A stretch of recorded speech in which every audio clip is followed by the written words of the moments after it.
Donc bienvenue à cette conférence intitulée Comment en finir avec le logement cher. On a donc 1 heure et demie ensemble pour à la fois écouter les intervenants et puis débattre, discuter entre nous. Je vais donc commencer par un petit tour de présentation, en commençant par moi-même. Donc je suis William Martinet, député LFI NUPES de la 11e circonscription des Yvelines. Merci.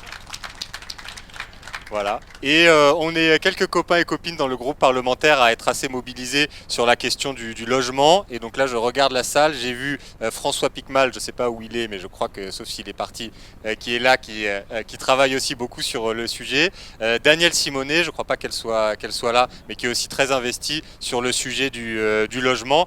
Voilà, pour vous dire, je vous donne quelques noms comme ça, mais notamment pour vous dire que si vous souhaitez vous investir sur ce sujet, pour que vous ayez en tête un peu des députés, je ne sais pas si on peut dire référents, mais en tout cas des députés qui sur ce sujet-là sont intéressés et ils vont pas mal travailler. Et d'ailleurs, pour finir de me présenter, moi je suis membre de la commission des affaires économiques, qui est la commission qui a la charge de la plupart des sujets du logement, avec la commission développement durable, dès qu'on est sur les sujets de passoires thermiques, etc., qui n'est pas un petit sujet. On aura l'occasion d'en discuter. Donc pour ce qui est de mes intervenants, j'ai à ma droite Marianne Louis, qui est directrice générale de l'Union sociale de l'habitat, qui est donc la fédération des organismes HLM. Donc bravo aussi, bravo à toi.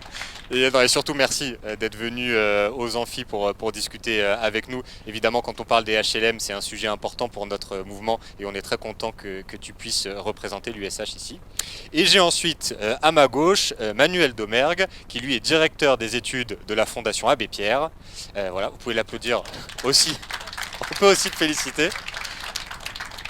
Voilà, et donc vous le savez, on travaille beaucoup avec la Fondation Abbé Pierre sur les questions de mal logement, du point de vue programmatique, du point de vue intellectuel, c'est une source d'inspiration qui est très importante pour nous. Et je crois que Manuel, tu as dû faire toutes les universités d'été de la France Insoumise. Enfin voilà, en tout cas, merci de répondre présent à chaque fois qu'on te sollicite pour être des nôtres. Voilà, donc j'ai fini de présenter les intervenantes et intervenants. Donc je vous propose qu'on prenne à peu près 10 minutes chacun en introduction pour vous exposer notre point de vue sur cette question du logement cher, à la fois dans les constats et évidemment dans les propositions pour y remédier, et qu'après ces 10 minutes d'intervention chacun, on puisse commencer à entamer l'échange avec la salle. Donc notre ami technicien nous a bien précisé que pour l'échange avec la salle, il fallait bien avoir le micro, parce que vous avez remarqué qu'on est capté, qu'on est rediffusé sur les réseaux sociaux, ce qui est une très bonne chose, mais que pour que du coup tout le monde puisse entendre, quand vous posez votre question, il faudra penser à avoir le micro. Je le dis tout de suite pour pas oublier. Et voilà. Donc je vais commencer et je lance mon chrono pour essayer de tenir les 10 minutes. Donc je disais cette conférence sur le thème du logement, mais qu'on n'aborde pas sous n'importe quel angle, sous un angle particulier qui est celui de la cherté du logement. Vous comprenez à quel point cette question de la cherté du logement, cela répond au contexte politique dans lequel on est à cette rentrée, puisque on est confronté à une augmentation générale des prix, avec une inflation qui a plus de 6% cette année. Et comme d'un côté on a cette augmentation générale des prix, mais que de l'autre côté on n'a pas ni du point de vue des salaires, ni des points de vue des prestations sociales, des augmentations qui sont d'un même niveau, on est confronté à un appauvrissement général de la population, en tout cas un appauvrissement d'une majorité de la population, de ceux qui vivent de leur travail. Et quand on parle d'inflation, ça nous paraissait quand même très compliqué de ne pas parler d'augmentation des prix sans parler d'un des principaux postes de dépenses des Français, et même du principal poste de dépenses des classes populaires, qui est celui du logement, et qui est aussi un poste de dépenses, j'en reparlerai, qui a beaucoup augmenté ces dernières années. Quand on dit que le logement coûte de plus en plus cher pour les Français, on parle évidemment des loyers, qui augmentent de façon très importante. Et donc quand on parle des loyers, on parle des locataires qui, si je ne me trompe pas, représentent un bon tiers de la population à l'heure actuelle. Quand on parle du coût du logement, on parle aussi des charges qui sont payées par les locataires, mais aussi par les propriétaires, et des charges qui augmentent très fortement en lien avec l'augmentation du coût de l'énergie, et ça c'est aussi un sujet qu'on a eu l'occasion d'aborder pendant ces amphis à de multiples reprises, que ce soit l'électricité ou le gaz, on a des prix qui augmentent de façon très importante.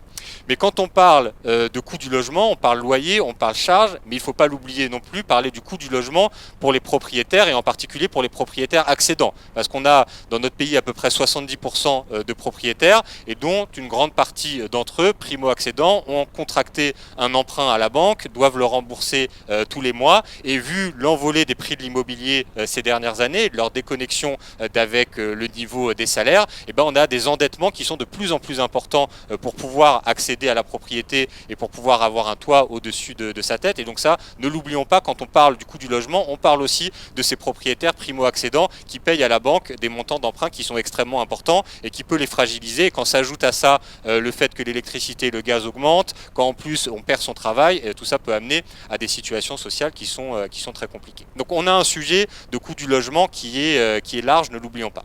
On a un sujet, je le disais, qui date pas d'hier. L'augmentation du prix des logements dans notre pays, ça fait plusieurs décennies que ça dure. Si on fait la comparaison par rapport aux années 60, les Français payent 2 fois plus en proportion de leurs revenus pour le coût du logement, pour vous dire l'augmentation significative. Et si on regarde même plus précisément, c'est principalement depuis le début des années 2000, depuis les 2 dernières décennies, qu'on a vraiment une progression très forte à la fois des loyers et à la fois du prix de l'immobilier. Donc on a un phénomène qui est ancien, évidemment, il faut le dire.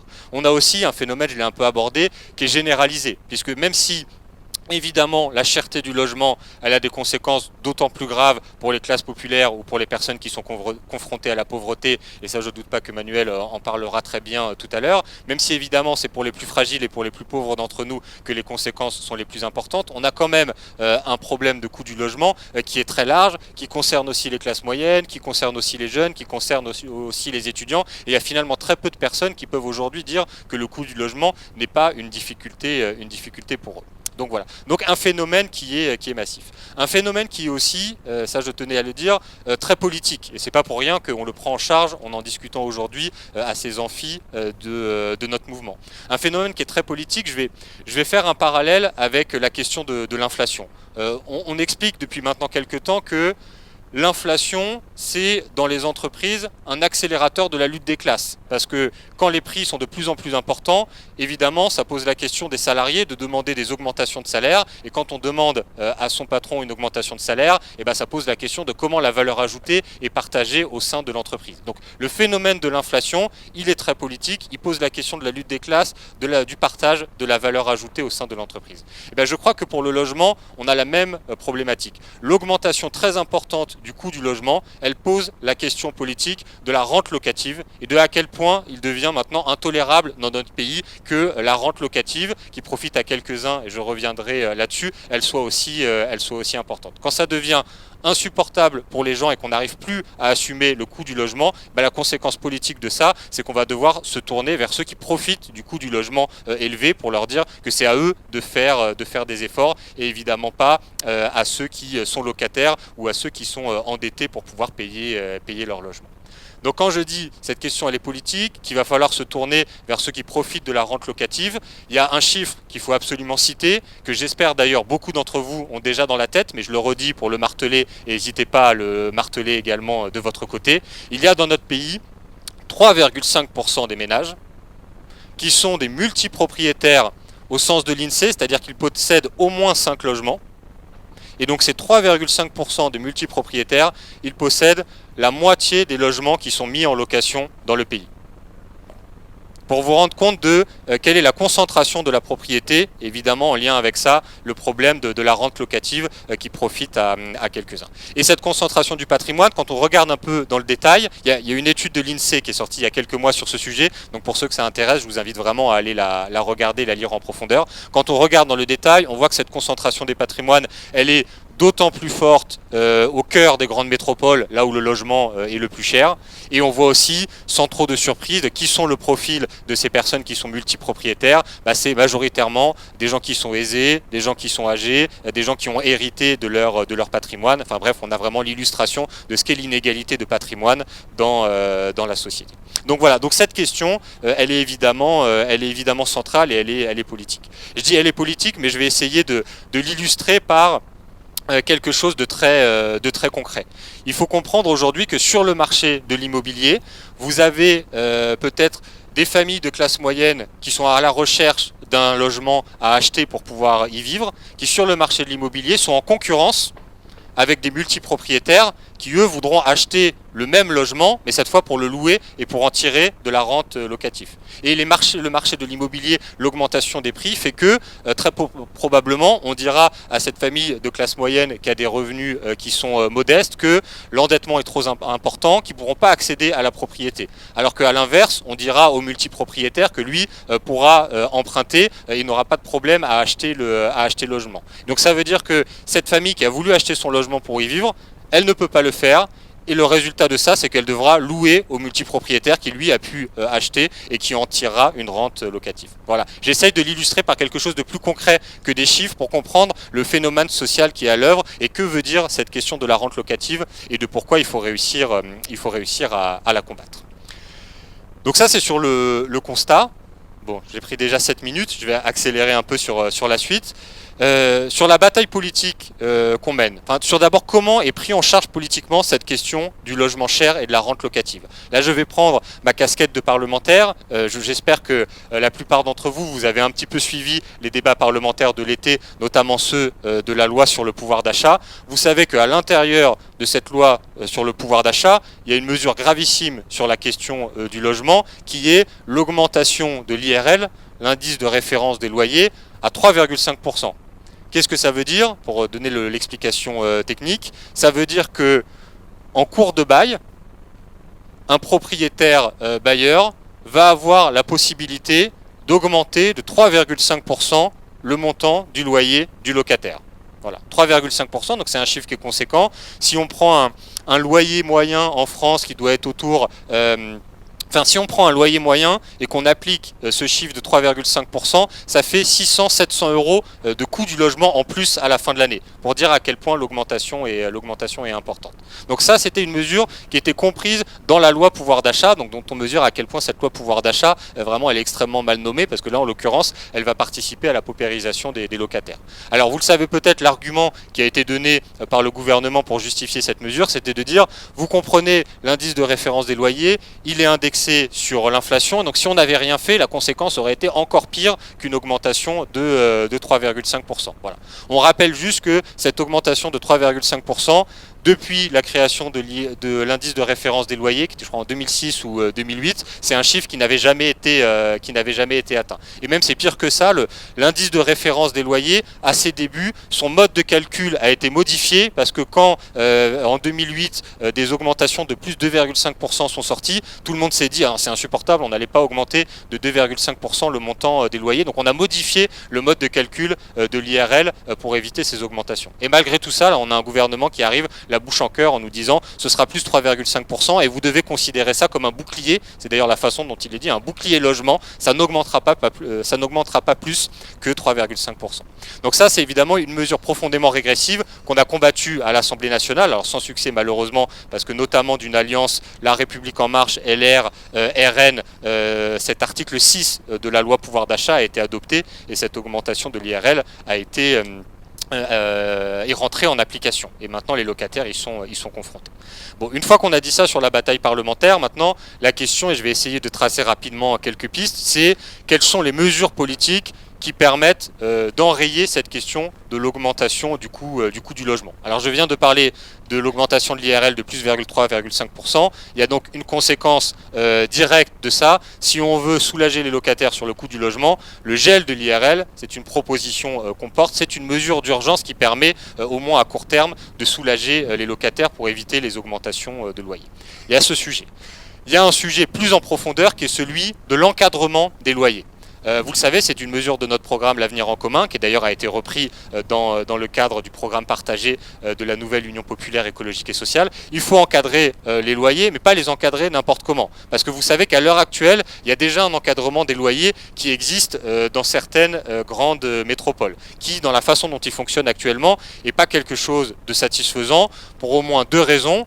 La première chose, c'est que c'est un encadrement à la hausse. L'encadrement des loyers comme il existe aujourd'hui, il calcule un loyer médian sur la métropole et explique que le propriétaire a le droit de fixer un loyer jusqu'à plus 20% par rapport au loyer médian. Donc on comprend bien que, à la limite, la conséquence, ça peut être de limiter des hausses trop importantes, mais ça reste un encadrement des loyers à la hausse. Et puis il y a une deuxième difficulté sur l'encadrement des loyers comme il existe actuellement, c'est qu'il est très peu appliqué. Je ne sais pas si Manuel, tu compteras en parler, mais je cite notamment la Fondation Abbé Pierre qui a regardé, et aux dernières nouvelles à Paris, je crois que c'était un tiers des annonces qui sont publiées qui ne respectent pas le niveau d'encadrement des loyers, dont je viens d'expliquer pourtant que c'est un niveau d'encadrement qui n'était pas particulièrement sévère. Donc sur ce sujet-là, il faut mettre en place un encadrement des loyers, à la fois qui soit un encadrement à la baisse, nous c'est ce qu'on propose dans les zones tendues, moins 20% par rapport au loyer médian, et surtout un encadrement qui soit appliqué.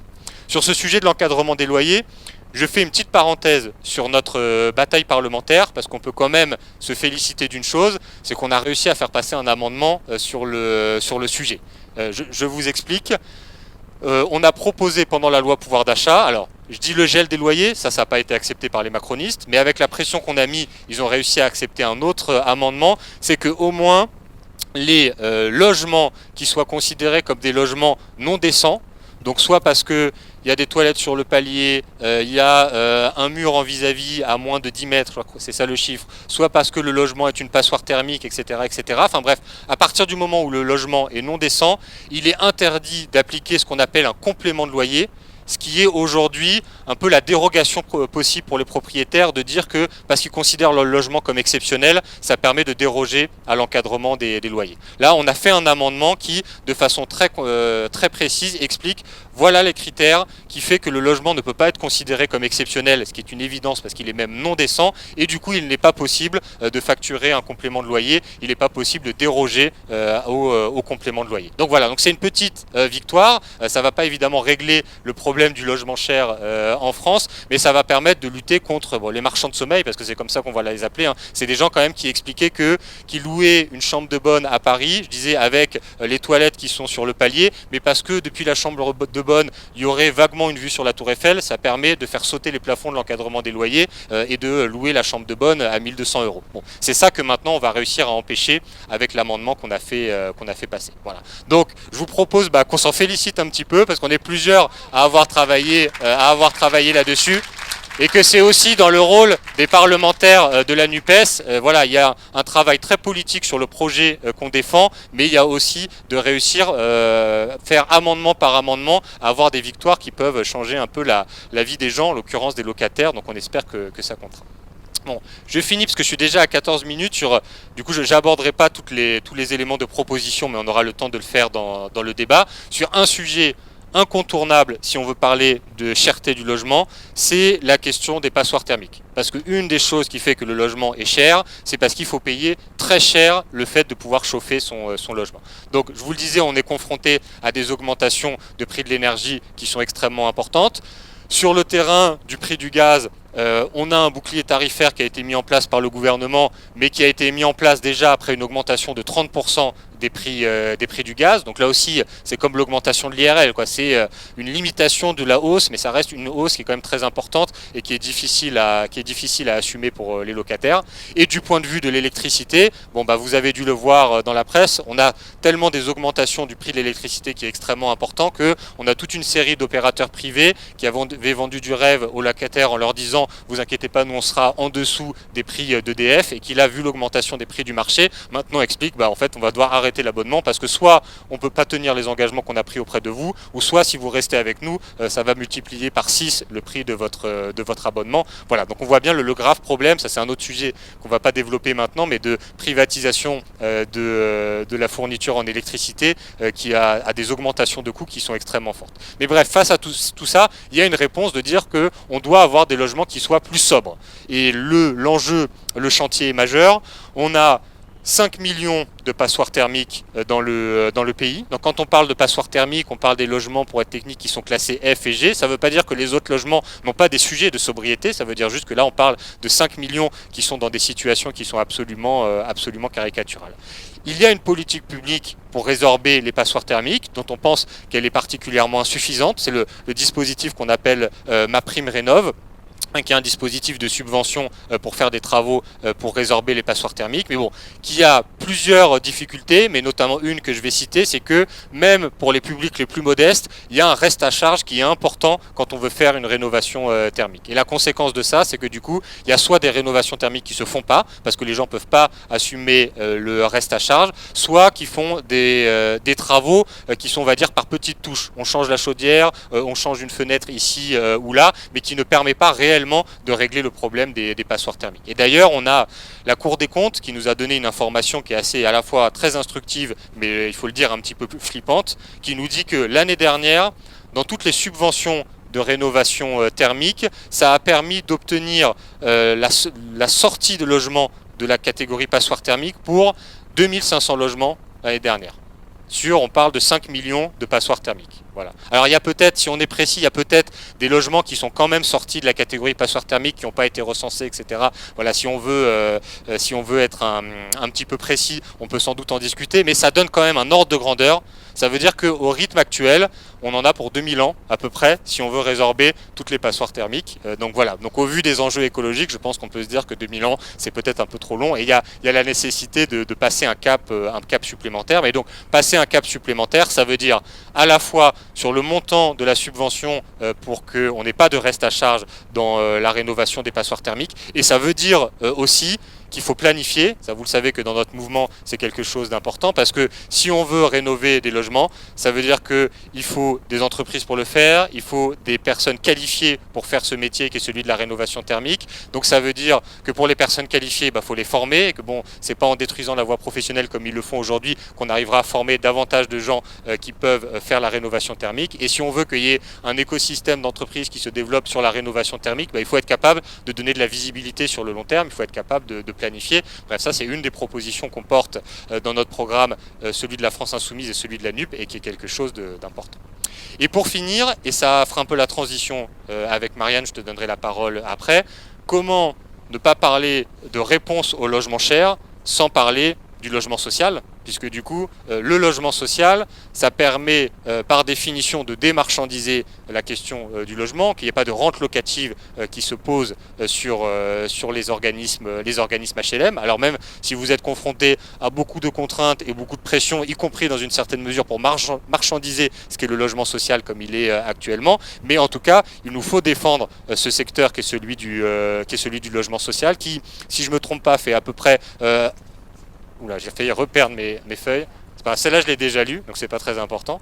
Donc je disais, ça va faire, c'est 20% de la population qui est concernée par le logement social. Donc c'est un chiffre qui est important, mais on a besoin de davantage de logements sociaux. Donc là, d'où toute notre proposition, d'où l'objectif qu'on fixe, c'est la construction de 200 000 logements sociaux par an. Donc là aussi, il faut y mettre les moyens financiers. Ça veut dire aussi qu'il faut mettre les contraintes pour que la loi soit respectée et que toutes les communes qui refusent la mise en œuvre de la loi SRU, Solidarité et Renouvellement Urbain, donc ces communes qui sont généralement des ghettos de riches, qui refusent la construction du logement social, qui n'ont pas de problème pour que des travailleurs précaires viennent travailler sur la commune, ça il n'y a pas de souci, mais par contre il faut qu'ils aillent loger ailleurs parce que c'est quelque chose qu'ils refusent sur leur territoire. Donc ça évidemment c'est insupportable pour nous, et vous savez que dans notre programme on propose à la fois de monter le plafond de la loi SRU, dire qu'il faut 30% minimum de logement social par commune, et en plus de renforcer les sanctions sur les communes qui seraient récalcitrantes. Donc il y a la question de la construction, et il y a aussi, et je vais vraiment en finir par là parce que là j'en suis à 20 minutes. Il y a aussi la question de comment on soutient financièrement le secteur HLM, parce qu'il y a des obligations et c'est normal, notamment en termes de rénovation thermique qui sont très fortes et qui vont s'appliquer entre autres au secteur HLM. Vous savez qu'à partir de l'année prochaine, on ne peut plus mettre en location les passoires thermiques F et G. Et alors j'ai plus tout le calendrier en tête, mais c'est progressif, je crois jusqu'à 2028. Il y a des exigences sur la sobriété énergétique des logements qui sont fortes, et donc ça c'est normal. C'est pour ça que dans le logement privé, il faut dire à ceux qui profitent de la rente locative, c'est vous qui allez payer la rénovation thermique. Mais du coup, quand on est dans le secteur HLM, il faut que la puissance publique elle puisse accompagner le secteur HLM pour qu'il puisse faire lui aussi ses rénovations thermiques. Bref, on aura à travailler ensemble et on aura à vous donner les moyens de faire ce logement pas cher, sobre énergétiquement, dont on sait que les bailleurs sociaux peuvent le produire quand ils en ont les moyens et la volonté. Et donc ça fait partie aussi, nous, de nos orientations politiques. Voilà, bon, je m'arrête là parce que je suis trop long comme à chaque fois quand je parle de logement. Voilà, exactement, c'est parce que je suis passionné, c'est vrai. Et donc, écoute Marianne, je te laisse la parole. Bon, peut-être un peu plus de 10 minutes si tu veux, comme moi j'ai fait très long, c'est pas... Je suis mal placé du coup pour...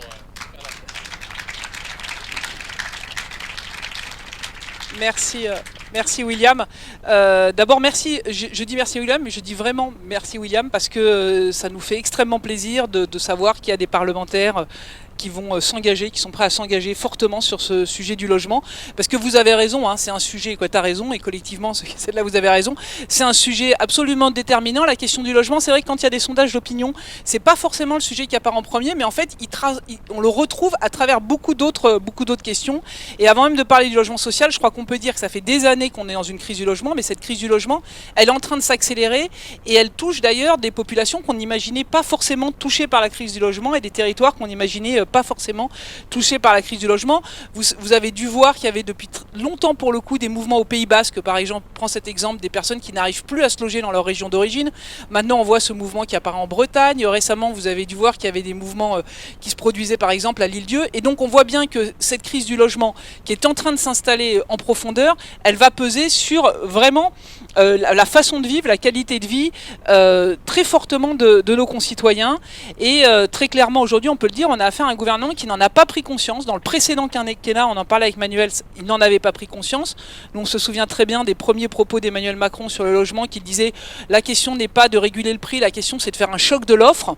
En tant que professionnels on était tous un peu surpris parce qu'on sait bien que le choc de l'offre dans le logement ça se décrète pas.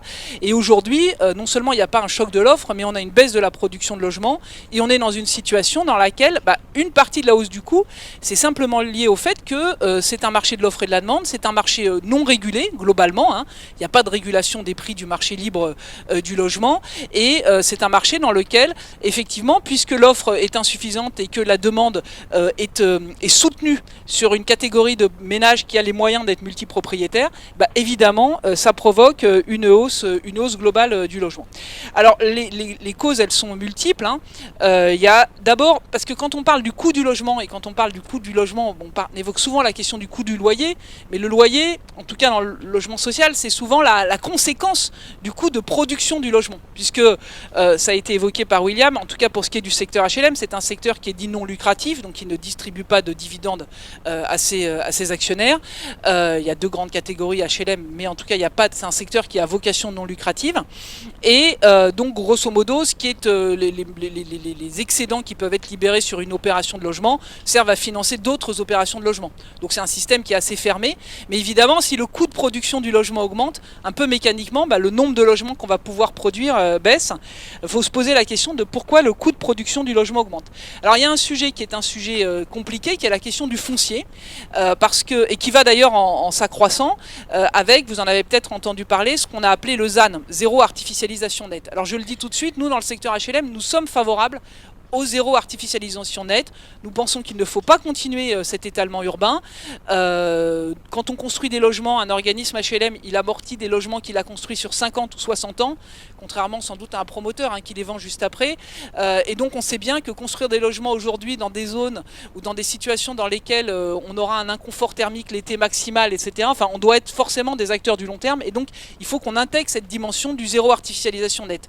Mais le pendant du zéro artificialisation nette, ça veut dire que là où c'est constructible, il faut construire des logements et il faut en construire assez. Aujourd'hui, on a toujours évalué, alors Manuel qui est plus statisticien que moi, mais on évalue à peu près le besoin de production globale de logements en France à 500 000 logements par an.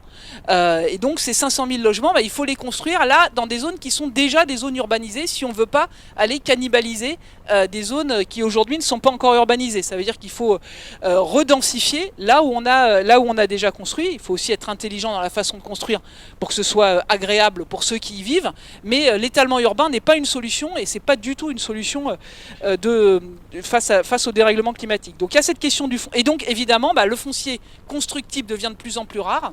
Donc avant même d'avoir parlé du coût de la construction, le terrain pour construire est plus cher, donc ça va augmenter le prix du logement. Le deuxième sujet, c'est l'augmentation des coûts de construction. Alors je le dis, on accuse souvent les normes, on dit il y a une multiplication des normes. Bon, moi ça fait un petit bout de temps maintenant que je travaille dans le secteur HLM, régulièrement les ministres convoquent des commissions pour simplifier les normes, mais en fait les normes, il y a les normes accessibilité handicapée, on ne va pas les changer. Il y a les normes de sécurité incendie, etc. On ne va pas les revoir à la baisse et on ne peut pas non plus se plaindre d'avoir des logements qui sont plus qualitatifs. Alors on trouve de temps en temps une petite norme qu'on peut faire sauter, mais c'est quand même pas là que se situe le gros sujet.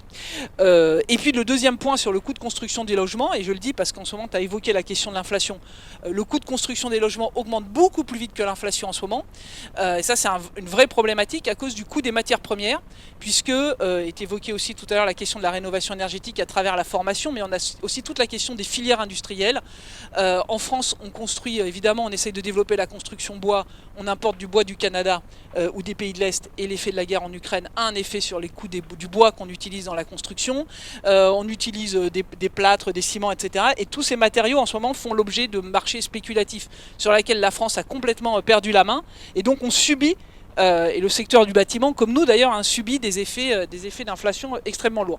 Ceci dit, c'est quand même pas la crise pour tout le monde, puisque, et on a eu l'occasion nous dans le cadre au mouvement HLM de le dénoncer, l'année dernière Saint-Gobain a annoncé une augmentation de 200% de son chiffre d'affaires, puisque par le système des importations et des marges importateurs, eux ça marche très très bien. Donc il y a quand même des marges de régulation qui peuvent être trouvées, mais c'est un vrai sujet. Alors évidemment, quand il y a une augmentation globale des facteurs du coût du logement, ça pèse sur le logement social, et ça pèse effectivement sur les réponses qu'on peut apporter aux ménages qui ont de plus en plus de difficultés à se loger dans le secteur privé. Il faudrait construire, alors la LFI demande 200 000 logements sociaux par an, nous plus prudemment, peut-être trop, mais en tout cas on dit déjà si on arrivait à en construire 150 000, il y a eu un point haut en 2016 où on a programmé 126 000 logements, et depuis c'est une dégradation continue. On était à moins de 100 000 l'année dernière, je pense qu'on sera encore à moins de 100 000 cette année, donc surtout si on retire les reconstructions suite au renouvellement urbain, donc si on parle vraiment en logement net, on va être très nettement en dessous de 100 000 logements, ce qui est notoirement insuffisant et ce qui pèse sur les demandeurs de logements sociaux. Alors, la demande de logement social, elle est très connue, puisqu'en fait, si vous avez eu l'occasion de faire une demande, et ça doit être le cas de beaucoup de gens ici, puisque un Français sur deux vit ou a vécu en logement social, donc tout le monde connaît ça, on enregistre une demande, il y a un système national qui s'appelle le système national d'enregistrement de la demande, et aujourd'hui on a 2,3 millions de dossiers enregistrés dans ce système national d'enregistrement de la demande. Donc évidemment, vous voyez, c'est une demande qui est conséquente et qui est réelle. Et face à ces 2,3 millions de demandeurs, je vous donne un chiffre, on fait 400 000 attributions par an. Donc je vous ai dit, on produit un peu moins de 100 000 logements, mais après il y a des gens qui quittent le logement, qui vont aller vers le secteur privé, etc., des ménages qui se composent, qui se décomposent. En tout cas, pour 2,3 millions de demandeurs, on fait 400 000 attributions. Donc évidemment, il y a un effet d'entonnoir qui est terrible pour les demandeurs qui ne voient pas leur demande avancer, etc., etc. Et le phénomène s'accentue des deux bouts de la chaîne. D'abord, on fait de moins en moins d'attributions parce qu'on a de moins en moins de locataires qui quittent le parc social parce qu'ils n'arrivent pas à se loger dans le privé. C'est pas que les gens, on nous dit souvent, faut augmenter la rotation. Oui, mais si les gens ne quittent pas le logement social, c'est qu'ils n'ont pas réussi à accéder à la propriété, c'est qu'ils n'ont pas réussi à se loger dans le privé parce que les coûts du marché libre augmentent. Donc nous, on a un effet de baisse de ce qu'on appelle la mutation. Et puis d'un autre côté, on voit de nouveaux demandeurs arriver, des gens qui avant, et notamment d'ailleurs, on parle beaucoup de l'Île-de-France, mais nous on voit de plus en plus maintenant en région, dans des territoires, des gens qui avant réussissaient à se loger dans le parc privé, qui maintenant n'arrivent plus à se loger dans le parc privé, et qui donc vont faire un dossier de demande. Récemment, moi j'ai rencontré des bailleurs HLM à Laval, et qui me disaient on n'a plus rien. À Laval, avant, il y avait toujours un petit peu de logement social pour gérer des urgences, etc. Là, à Laval, ils nous ont dit on est sec. C'est pas normal qu'à Laval, il soit sec. Ça veut dire qu'il y a eu une augmentation de la demande. Et donc, on constate que là, on a un système qui est en train de se gripper très fortement. Alors, une fois qu'on a dit que le système se grippait, je vais essayer rapidement de poser quelques pistes pour dégripper le système. William a évoqué la SRU. Bon, la SRU, la loi Solidarité et Renouvellement Urbain, la question des 25% de logements sociaux par commune, évidemment, c'est déterminant. Mais je le dis, 25%, c'est un socle. Ça n'est absolument pas un plafond. 25% de logements sociaux, il y a eu des études de la Cour des comptes, puis nous on fait des stats là-dessus. Si on fait 25% de logements sociaux dans toutes les communes carencées, on construira 60 000 logements par an. Et on est très loin des 150 à 200 000 nécessaires. Donc il ne faut pas que ce chiffre de 25% devienne dire « Ah bah ça y est, j'ai fait mes 25%, j'ai fait ce qu'il fallait ». Non, il faut se poser la question de combien j'ai de demandeurs dans ma commune et on se rend compte que on est largement au-dessus de ce 25%. Donc il faut se battre pour augmenter ce 25%. Il faut se battre aussi, on avait essayé, le mouvement HLM, de proposer aux parlementaires des amendements dans la loi 3DS pour qu'il y ait un quota par arrondissement. Je vous donne un exemple, Marseille. Marseille, c'est une commune carencée. Marseille, c'est une commune qui n'a pas 25% de logements sociaux. En revanche, il y a des arrondissements qui ont 0% et des arrondissements qui ont 60%. Donc évidemment, ça crée une crispation autour du logement social. Et donc sur un certain nombre de territoires, on pense qu'il faut augmenter et mieux territorialiser. Donc en tout cas, il faut maintenir cette idée que le logement social, il doit être partout. Il en faut dans toutes les communes, tu l'as dit, il y a des travailleurs essentiels, des travailleurs clés. Aujourd'hui, la petite dame qui va travailler dans une maison de retraite, si elle n'est pas logée dans du logement social, c'est l'enfer pour elle. La caissière à temps partiel, c'est l'enfer pour elle. On loge dans le logement social, on loge 36% de familles monoparentales, essentiellement des femmes avec des enfants.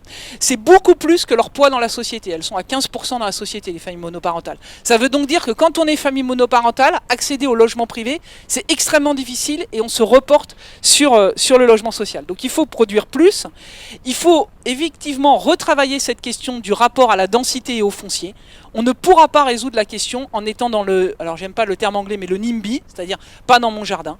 Il faut accepter cette idée qu'il va falloir densifier la ville. Alors il faut le faire intelligemment, mais il va falloir densifier la ville, parce que sinon on n'arrivera pas à répondre à l'enjeu environnemental et à l'enjeu du besoin en logement. Il faut travailler cette question-là. Il faut regarder la réalité de qui sont les demandeurs de logements sociaux, nous on le dit. Il faut regarder la réalité en face. Moi, des fois on voit des élus qui nous disent « Ah bah moi je veux bien faire du logement social, mais pour des instituts et des infirmières en début de carrière ». Ok, il en faut pour des instituts et des infirmières en début de carrière, mais on a aussi les caristes des aéroports, les caissières à temps partiel, les gens qui travaillent dans les maisons de retraite, etc., les éboueurs, qui n'ont pas forcément la même dynamique sociale et la même dynamique de revenus, mais qu'il faut quand même loger.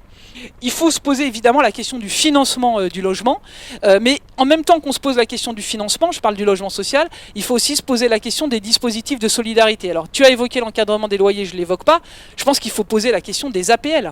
Manuel en parlera peut-être, mais aussi la difficulté aujourd'hui des ménages modestes à faire face à leur loyer, c'est que les APL ont baissé. Alors il y a eu la ponction de 5 €, mais globalement elles sont moins solvabilisatrices parce qu'elles ont été sous-indexées. Tandis que les loyers progressaient, les APL ont moins progressé que les loyers, donc elles sont moins solvabilisatrices, d'une part. Et d'autre part, ce qu'on appelle les seuils d'exclusion, c'est-à-dire le seuil à partir duquel se déclenche l'APL, il est de plus en plus rogné. Aujourd'hui, vous prenez un smicard célibataire, il n'a pas le droit à l'APL. Essayez de loger un smicard célibataire dans une grande métropole, c'est infernal. Donc il y a un vrai sujet aujourd'hui de redonner de la puissance à l'APL, et je finirai sur ce point qui va être un point de vigilance pour nous dans le projet de loi de finances, c'est la question de l'APL qu'on appelle le forfait charge. Parce que tout le monde dit « Ah, c'est compliqué, les boucliers énergie, on les donne à ceux qui n'en ont pas besoin et tout. » Oui, mais il y a un truc dans le logement qui s'appelle, dans l'APL, il y a deux composantes, il y a le loyer et il y a les charges. Et la question des charges, c'est une question qui va être violente. Je vous donne un petit exemple. Les bailleurs HLM, ils pouvaient encore acheter du gaz, ils peuvent toujours encore un peu acheter du gaz en gros. Donc jusqu'à maintenant, ils ont toujours des marchés de gaz en gros. Moi récemment, là j'ai un bailleur et j'en ai plusieurs qui nous ont écrit. Il avait un marché de gaz, il achetait son gaz à 27 € du mégawattheure. Pour vous donner, c'est l'unité d'achat. Son marché arrive à terme, il vient de faire une consultation, il a des réponses entre 110 et 150 € du mégawattheure. C'est-à-dire que c'est une multiplication par 5 du prix du gaz. Aujourd'hui, il n'arrive pas à trouver. Donc évidemment, ça va se retraduire dans les charges. Et donc il y a un vrai sujet aujourd'hui qui pour nous est vraiment une urgence, c'est la revalorisation de l'APL forfait charge pour aider les locataires modestes à faire face à ce qui est en train de se profiler dès la rentrée. Là, je vous parle des marchés qui arrivent à échéance fin 2022, qui vont être renouvelés début 2023. Alors tous les bailleurs heureusement n'arrivent pas à renouvellement, mais tous ceux qui arrivent à renouvellement nous écrivent, et disent on va pas y arriver, on n'a que des réponses qui sont beaucoup trop chères et ils ne trouvent pas de gaz moins cher. Voilà, je finis juste en disant la question du logement, c'est une question très politique. J'ai parlé un peu du foncier, il y a vraiment des enjeux de fiscalité autour du foncier. La rente foncière, c'est un sujet d'accroissement du coût du foncier. Je l'ai dit, à travers la SRU, il y a un vrai sujet de mixité, de comment on conçoit la mixité et le vivre ensemble. Et puis, c'est aussi des questions d'emploi, de filière industrielle que tu as évoquées. Voilà, je pense que j'ai un peu dépassé les 10 minutes, mais peut-être pas trop. Merci Marianne. Et juste avant de donner la parole à Manuel, j'évoquais tout à l'heure les députés qui étaient investis sur la question du logement. Voilà, et là je viens de j'ai croisé le regard tout à l'heure de Anne Gourmelet, Anne qui est juste là, et Anne qui s'occupe du livret thématique logement dans le mouvement. Donc de la même façon que je disais tout à l'heure, ceux qui s'intéressent au sujet, voici les députés entre guillemets référents. Et donc Anne, bien entendu, elle est aussi référente là-dessus, donc n'hésitez pas à aller la voir si vous voulez bosser cette thématique. Voilà, cela étant dit, Manuel, je te donne la parole. Merci, bonjour à toutes et à tous. Et effectivement, on est très content d'avoir des débats sur le logement et de trouver des interlocuteurs nombreux et nombreuses sur ce sujet-là. En finir avec le logement cher, donc c'est un sujet compliqué. C'est pour ça que dans la campagne présidentielle, il n'y a pas beaucoup de candidates qui ont promis de faire baisser la facture logement pour les Français parce que ceux qui avaient promis par le passé n'avaient pas vraiment réussi et parce que les outils ne sont pas toujours simples. Parce que le monde du logement, c'est pas un monde simple, c'est un monde extrêmement atomisé. Il n'y a pas un grand méchant, il n'y a pas un total, un Monsanto du logement, il faudrait lui taper dessus et ça ferait baisser les prix du logement. C'est vous, c'est moi, c'est les politiques publiques locales, nationales, c'est des acteurs privés également, etc. Donc c'est assez compliqué.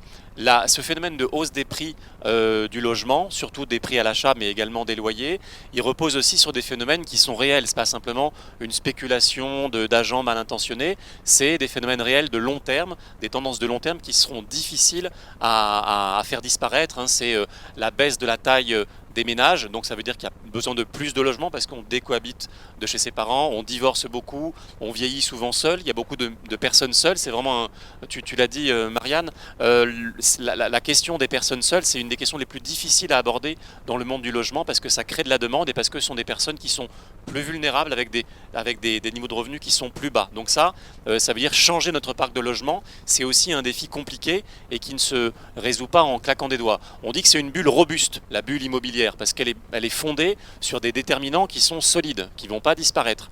Il y a la question démographique, je l'ai dit, on est un pays qui a une démographie dynamique, par rapport à l'Allemagne, l'Italie, le Japon, etc., ou l'Europe de l'Est. La bonne nouvelle, quelque part, c'est qu'on a une démographie dynamique pendant encore 10 à 15 ans. Et après, pour la première fois depuis la peste noire, je crois, la population française va décroître, en tout cas va se stabiliser puis décroître.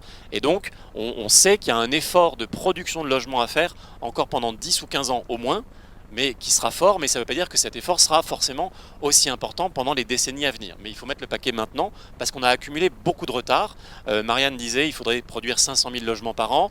Alors il y a des nouvelles estimations un peu affinées qui disent que pour répondre au nouveau nombre de ménages qui vont arriver dans la société pendant les 10 années qui viennent, il faudra à peu près 300 000 logements par an. Mais il faut aussi compter la résorption de la pénurie de logements. Et ça, c'est difficile à compter, mais quand on sait qu'il y a 4 millions de personnes mal logées, 2,3 millions de ménages qui sont en attente de logement social, 1 million de personnes qui n'ont pas de logement du tout à elles, et à peu près 6-7 millions de personnes en surpeuplement, ça veut dire qu'il y a beaucoup de logements à produire, donc autour de 400-500 000 logements à produire chaque année, dans un contexte de pénurie de matériaux, de main-d'œuvre, de pénurie de foncier, une pénurie qu'on veut organiser, c'est ça le zéro artificialisation nette, c'est éviter de s'étaler encore et encore partout, mais ça veut dire que c'est plus compliqué, c'est plus cher, il faut discuter, concerter, négocier avec les habitants qui sont déjà là, donc c'est compliqué. Après, pour faire baisser ces prix du logement, il y a quand même quelques outils. Alors William en a pas mal parlé, mais le plus simple, parce que j'ai un plan en plusieurs parties, il y a la façon très simple, la façon moins simple, la façon très difficile et un point plus urgent à la fin. Donc la façon très simple, c'est encadrer les loyers. Là, on appuie sur un bouton. William a appuyé sur un petit bouton là pendant la loi pouvoir d'achat qui fait qu'il n'y aura plus de complément de loyer, donc de dépassement de loyer autorisé. C'est pas pour les logements indécents, c'est pour les logements qui ont un défaut de confort parmi d'autres. Donc ça c'est simple à faire, c'est l'amendement, il fait quelques lignes, donc c'est facile.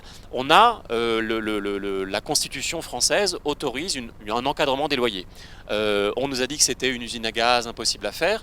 Depuis 2014, la loi Allure, la loi Duflot, fait qu'on encadre les loyers à Paris, Lille, maintenant Montpellier, Bordeaux, la banlieue parisienne nord-est, Lyon, Villeurbanne. On encadre les loyers et ça se passe bien.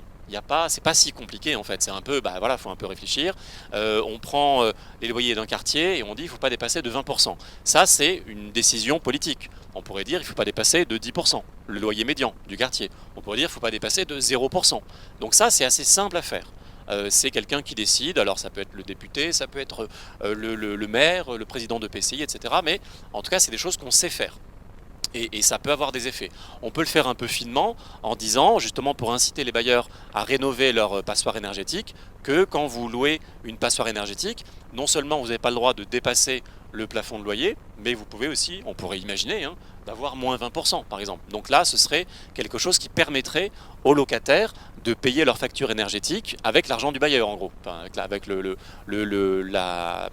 décote de loyer qui serait demandée au bailleur. On peut aller plus loin que ça, on peut généraliser l'encadrement des loyers dans les zones tendues, dans les zones où il y a une nécessité. Aujourd'hui c'est un vrai débat politique, dans le sens où ça avait été, en gros Macron en 2017 ne voulait pas de l'encadrement des loyers. Comme c'est une mesure très populaire, c'est la mesure la plus populaire du quinquennat Hollande, une des seules mesures populaires du quinquennat Hollande, c'était l'encadrement des loyers, et donc petit à petit, au municipal, beaucoup de candidats ont demandé l'encadrement des loyers. Et donc la loi, c'est devenu, si les EPCI, les intercos, les maires veulent encadrer les loyers, on les autorise, avec plein de conditions. Et une des premières avancées les plus simples qu'on pourrait obtenir, c'est que tous les maires qui le veulent puissent le faire, sans passer sous les fourches codines de critères complètement stupides, qui disent, en gros, enfin, la ville de Grenoble et l'agglomération de Grenoble voulaient encadrer ses loyers, le ministère a refusé. Parce que c'était pas assez tendu, c'était pas assez cher encore les loyers à Grenoble. Bon, c'est vraiment absurde. La ville de Marseille veut encadrer ses loyers, mais la métropole ne veut pas, parce que c'est gauche et droite. Et donc ils n'encadrent pas les loyers. Là aussi, il faudrait simplifier ça. Il y a des villes, le Grand Orly, il voudrait encadrer les loyers, le gouvernement a décidé que non. Grigny également. Donc voilà, là il faudrait ouvrir ça, et même la ville de Rennes voulait encadrer, et apparemment l'État n'a pas voulu. Il faudrait généraliser l'encadrement des loyers à toutes les zones tendues, ce serait beaucoup plus facile, et petit à petit on irait vers un renforcement de cet encadrement en quelques années pour réussir non pas à faire un encadrement à la hausse, mais un encadrement à la baisse petit à petit. Ça aurait également sans doute des effets, là on est un peu dans l'hypothèse, mais a priori ça a des effets sur le niveau des prix à l'achat également, parce qu'il y a quand même une corrélation entre le niveau des loyers et le niveau des prix de vente d'achat des logements. Quand le rendement locatif baisse parce qu'il y a un encadrement des loyers, ça veut dire qu'à un moment les bailleurs ne peuvent plus acheter des logements aussi chers que par le passé, parce qu'ils ne peuvent plus compter sur des loyers très élevés pendant les décennies qui vont venir. Et donc ça fait baisser, ça pourrait faire baisser, il y a d'autres facteurs, le prix également à l'achat, parce que c'est quand même, ce marché est un tout. Donc là c'est des choses on peut faire avec des choix politiques, mais c'est vraiment, tu disais c'est la lutte des classes par le logement, il y a vraiment des clivages sociaux entre les bailleurs qui sont très majoritairement aisés et les locataires du parc privé qui sont en grande majorité des ménages modestes. Il y a aussi un clivage générationnel, parce que les bailleurs en grande majorité sont des personnes plutôt âgées qui ont eu la chance de constituer un patrimoine, et les locataires du parc locatif privé dans les grandes villes sont beaucoup plus des jeunes, et donc là aussi c'est dans la fracture générationnelle qu'on connaît, c'est un enjeu absolument important.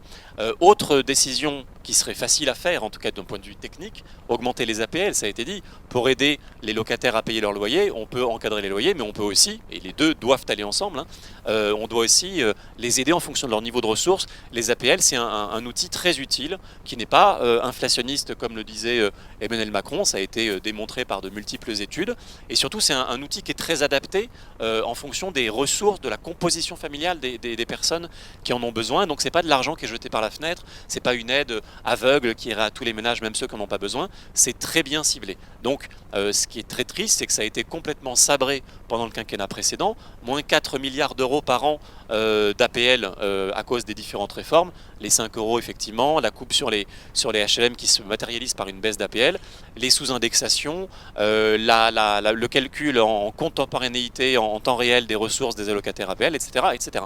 Donc là, c'est aussi un enjeu de redistribution, de prendre une partie des immenses ressources générées par la hausse des prix de l'immobilier, qui va profiter plutôt à des gens qui ne l'ont pas spécialement mérité, qui ont la plupart du temps, sans être des spéculateurs forcément, mais qui ont acheté au bon moment, qui ont hérité de biens importants. Eh bien, ces énormes ressources doivent en partie être reprises pour être redistribuées à ceux qui en ont le plus besoin.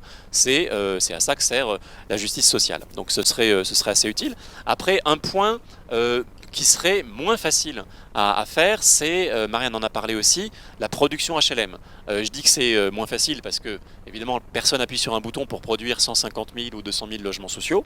Ça dépend de multiples décisions, oppositions, négociations locales, hein, c'est vraiment des choix locaux, mais l'État peut quand même créer les conditions pour faciliter ça. Et c'est l'inverse qu'il a fait depuis 5 ans. En particulier, ce qui pourrait se faire tout de suite avec la loi de finances pour 2023, c'est supprimer la ponction de 1,3 milliard d'euros sur les HLM. C'est quand même hallucinant que le seul secteur à but non lucratif de cet immense secteur de l'immobilier très lucratif, il n'y a que lui, que le secteur HLM sur lequel on a demandé de faire des sacrifices financiers, alors que tous les autres ont pu continuer à faire des profits très importants. Donc ça, il faut revenir dessus, parce qu'encore une fois, c'est pas de l'argent jeté par la fenêtre, hein, c'est un circuit fermé. Il n'y a pas d'actionnaire du monde HLM qui va toucher des dividendes. Donc il faut tout de suite revenir dessus pour donner de l'air aux bailleurs sociaux pour faire tout ce qu'on leur demande de faire. Produire plus, produire mieux, sans artificialiser, rénover leur parc, baisser les loyers parfois quand c'est nécessaire, entretenir le parc, faire entrer des personnes avec des très basses ressources, parfois sans aucune ressource. On leur demande de faire tout ça avec moins d'argent.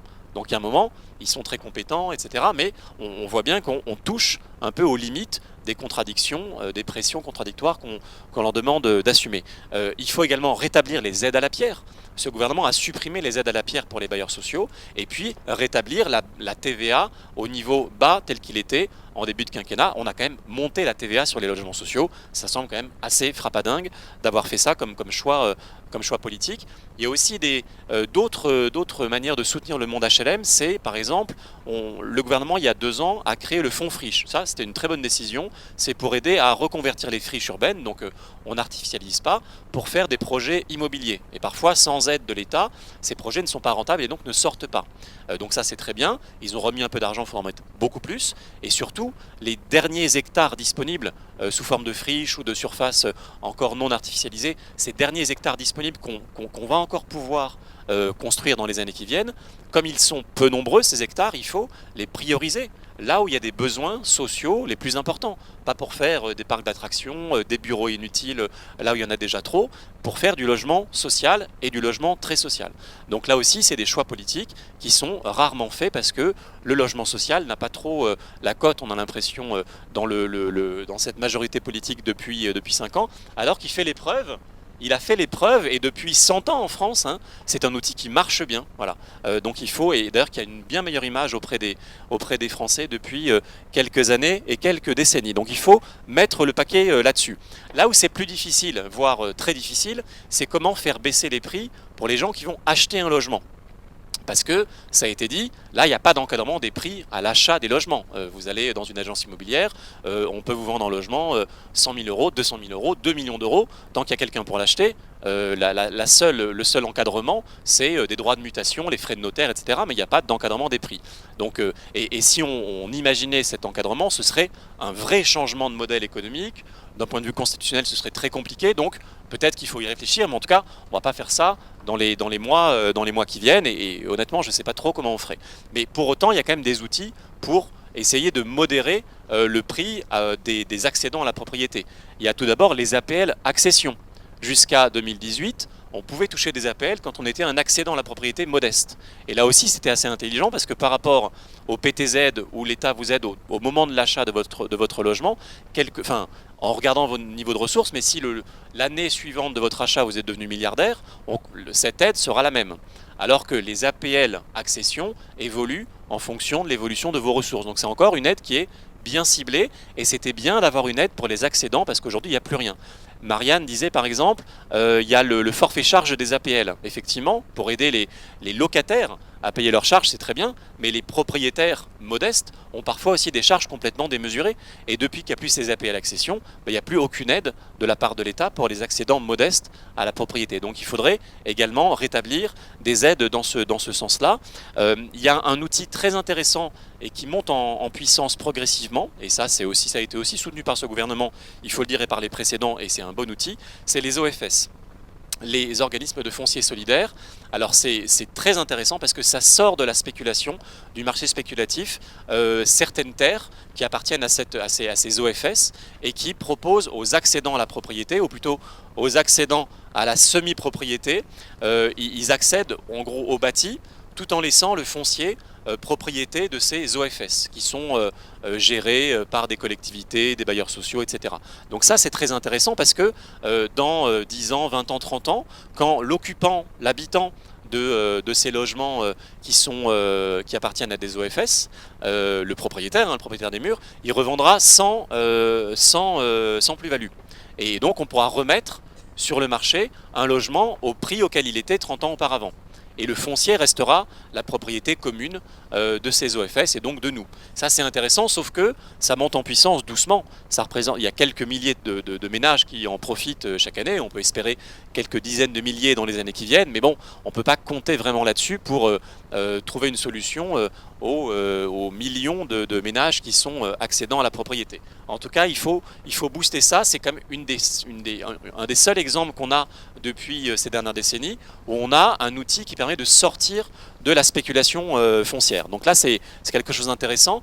Les plans d'urbanisme aussi sont une forme d'encadrement des prix du logement. Et là, pour le coup, ça dépend vraiment de l'action des collectivités locales à l'échelle intercommunale. On peut décider, une interco peut décider que telle parcelle sera affectée à du logement social, telle parcelle à du logement, ou 50% de logement privé, 50% de logement social. Et ça influe beaucoup sur les prix du foncier. Et donc c'est un choix assez simple à faire pour le coup, hein, c'est une planification urbaine pour s'assurer par exemple qu'il y aura du logement social et pas du logement privé spéculatif. Donc là aussi il y a des choses à faire, mais on voit bien que promettre à tout le monde que les prix du logement vont baisser dans les années qui viennent, c'est quand même pas si simple. Et pour finir, le plus urgent, c'est la question énergétique, encore une fois. Et là, c'est urgent pour la loi de finances, je pense, 2023, cet automne.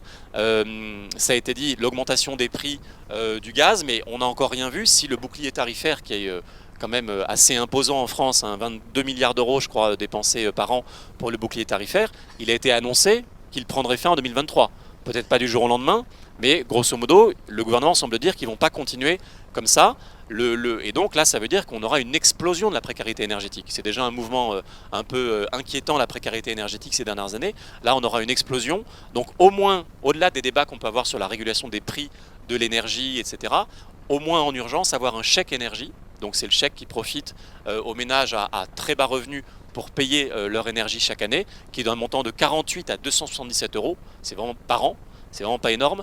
Il faut au moins le tripler pour 2023, sinon on va vers la catastrophe et dans beaucoup de copropriétés, des charges qui ne seront pas payées avec des phénomènes en cascade sur la dégradation, la fragilisation des copropriétés. Donc le faire baisser les prix du logement, c'est compliqué, mais au cœur de ce combat, il y a le combat pour la redistribution, le partage des espaces, le partage des mètres carrés, mais aussi le partage du pognon, parce qu'il y en a qui gagnent beaucoup d'argent sur l'immobilier, volontairement ou pas. Hein. Il y a peut-être parmi nous des gens qui se sont beaucoup enrichis ces dernières décennies par le prix de l'immobilier, mais les plus modestes, eux en pâtissent. Il y a une redistribution à l'envers qui se fait par le marché de l'immobilier. Il faut que l'action publique sur l'immobilier, sur le logement, inverse ce mouvement pour redistribuer les richesses immobilières de ce pays.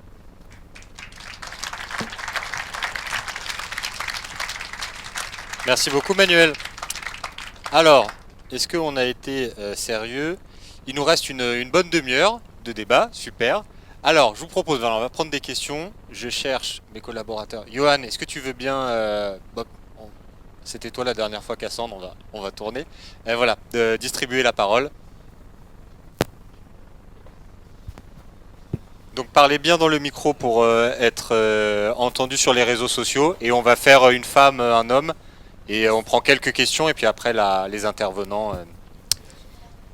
Donc du coup bonjour, donc c'est moi Anne Gourmelet, donc si vous voulez me donner votre adresse à la fin pour l'équipe logement et participer à l'équipe logement, vous n'hésitez pas, je serai disponible. Et j'ai une question aussi, vous n'avez pas parlé aussi de cette piste, c'est l'investissement des logements vacants, parce que du coup il y en a quand même beaucoup et c'est une piste pour créer le fameux choc de l'offre.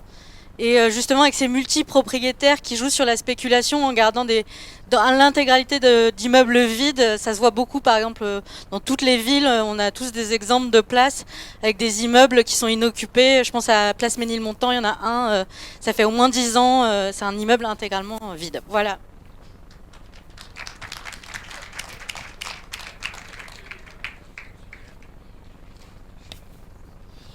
Bonjour, je suis Olivier d'Atis-Mons.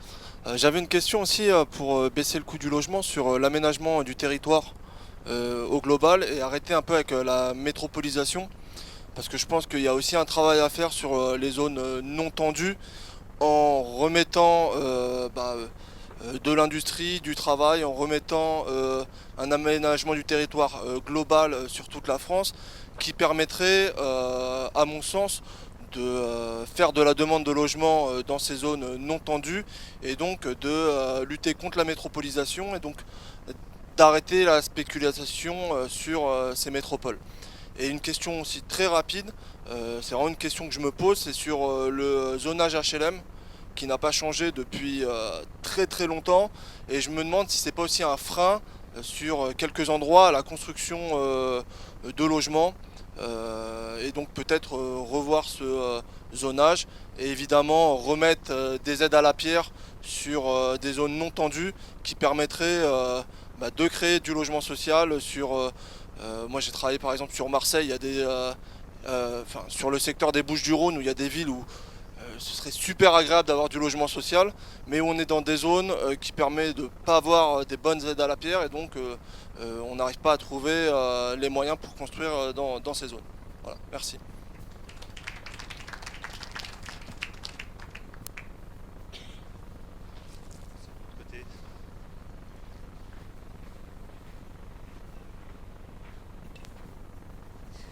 Oui, donc moi je suis Martine, je suis de La Rochelle. Et La Rochelle, c'est un véritable problème de spéculation immobilière sur l'ensemble de la ville et de la CDA. On est dans une pénurie importante de logements qui n'est pas forcément liée au même phénomène que ceux que vous avez décrits, mais notamment ça a été évoqué avec le problème de Biarritz, la multiplication des logements en résidence de tourisme.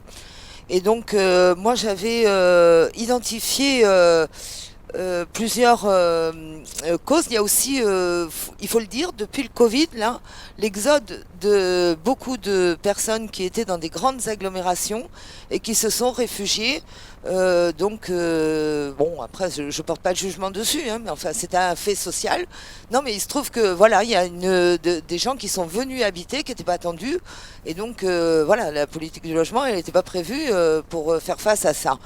C'est un phénomène qu'on retrouve pas seulement à La Rochelle, mais qu'on retrouve sur toute la côte ouest, je pense, enfin, entre autres, mais aussi en Bretagne, je crois.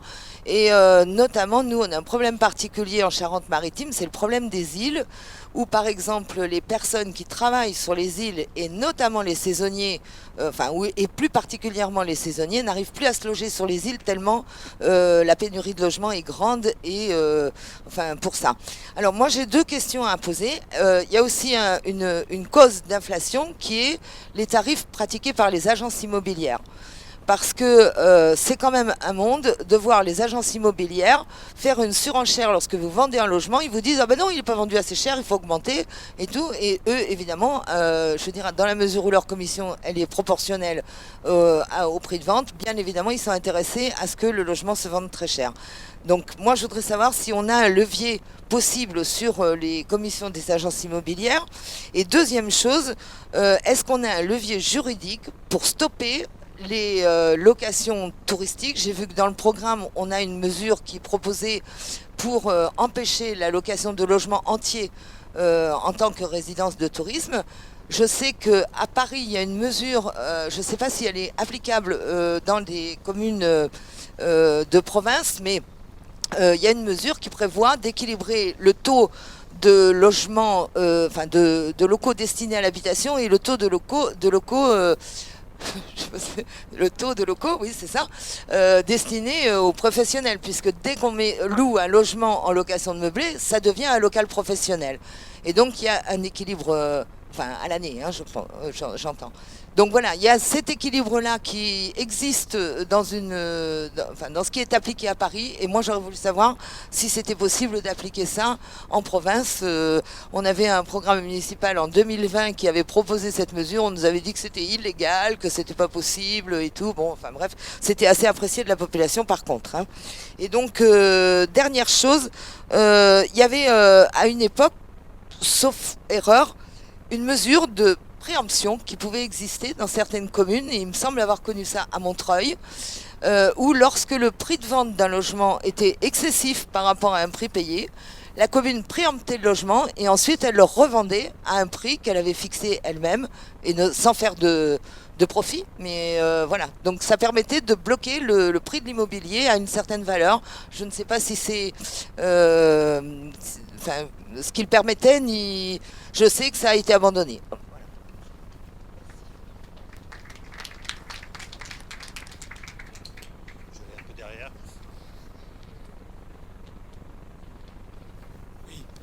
Moi, je voudrais juste mettre l'accent sur une zone un axe que vous parlez pas du tout, c'est le monde rural, parce que on pense toujours que le logement cher, c'est la ville, et je peux vous dire qu'aujourd'hui, c'est le monde rural. Le problème du logement dans le monde rural, moi, je vis dans un petit village de 1200 habitants, j'ai été maire pendant 12 ans. Vous ne pouvez pas vous rendre compte, pas tous les jours, mais toutes les semaines, il y avait quelqu'un qui venait demander à la mairie s'il y avait un logement, notamment quand il y a des divorces, etc., où les gens même qui ont acheté une maison se retrouvent à se séparer, et souvent c'est la mère qui, avec ses enfants, cherche un logement d'urgence, souvent, en urgence, et il n'y a rien en dehors de la location privée. Et donc le fait qu'il n'y ait que du locatif privé, mais des tarifs énormes pour des logements de très mauvaise qualité. C'est-à-dire qu'ils ont double peine. C'est cher et c'est de mauvaise qualité. Et donc, nous, on a essayé d'avoir un grand projet d'écoquartier rural avec un bailleur social qui était à Quitanis, et sur 5 hectares, mais qui était du privé. Et on voulait acheter, préempter. Et une des difficultés pour fixer un prix qui permettait peut-être que les propriétaires acceptent de vendre à la mairie, c'était justement, quelqu'un en a parlé, c'était qu'on n'était pas en zone qui permettait aux bailleurs sociaux d'avoir des aides. Donc pour eux, c'était plein pot. Et donc une des questions que les députés devraient se poser, je crois que ça a été dit, sur le zonage, sur comment les bailleurs sociaux peuvent avoir des aides pour acheter en milieu rural. C'est vraiment une question très importante, puisque souvent le foncier n'appartient pas aux mairies. Nous, il y a de la vigne, donc il fallait en plus acheter de la vigne pour mettre des beaux logements, mais vous imaginez les réactions des viticulteurs, qui ne font pas du bio en plus.